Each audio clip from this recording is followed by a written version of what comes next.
Hello বন্ধুরা, আসসালামু আলাইকুম। কেমন আছেন সবাই? আশা করছি নিশ্চয়ই ভালো আছেন। আমিও ভালো আছি। তো আপনাদের মাঝখানে নিয়ে আসলাম নতুন আরেকটি ব্লগ ভিডিও। তো এখানে আপনারা দেখেই বুঝতে পারছেন যে একটা বাসা চেঞ্জ করা হচ্ছে, সব কিছু খালি করা হয়েছে, এরকম একটা ভিডিও, তাই না?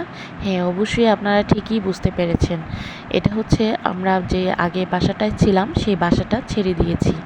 কেন ছেড়েছি সেটা অনেকের মনেই প্রশ্ন থাকতে পারে। হ্যাঁ, আজকে সেই প্রশ্নের উত্তরগুলাই দিব। তো এই বাসাটায় দীর্ঘদিন আমরা 10 বছর থেকেছি। বাসার পরিবেশটা খুবই সুন্দর ছিল, বাসাটাও খুব সুন্দর ছিল। আমার কাছে খুব পছন্দের একটা জায়গা ছিল।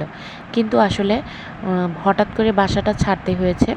তার কারণ হচ্ছে বাসাটা আমার চাকরি হওয়ার আগে বাসাটা নেওয়া হয়েছিল। আমার চাকরি হয়েছে 2023 সালে। তো তারপর থেকে আমার একটু অসুবিধা হচ্ছিল।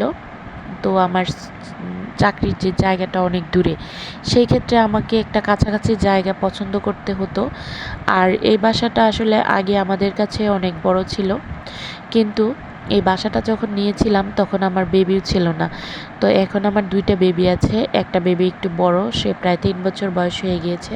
তার খেলার জন্য হিউজ পরিমাণ জায়গার প্রয়োজন হয়। এই বাসাটায় ফার্নিচার রাখার পরে দেখা গেছে কোনো জায়গাই থাকতো না, সেই জন্য একটু প্রবলেম হয়েছে। আর যার কারণে বাধ্য হয়ে চিন্তা করতে হলো যে সব কিছু মিলেই অসুবিধাগুলোর একটাই সমাধান, সেটা হচ্ছে বাসাটা চেঞ্জ করা।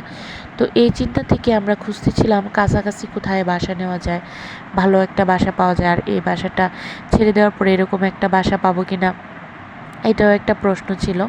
তো আল্লাহর মধ্যে সব কিছু মিলিয়ে ফাইনালি আমরা একটা ভালো বাসা পেয়েছি। সেই বাসারও ব্লগ ভিডিও আসবে।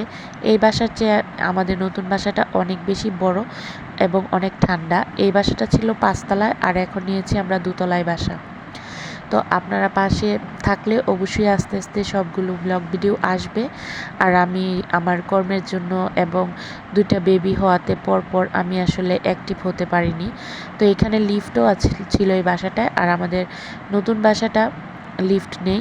তো সব কিছুই দেখতে পারবেন। ভালো থাকবেন। আল্লাহ হাফেজ।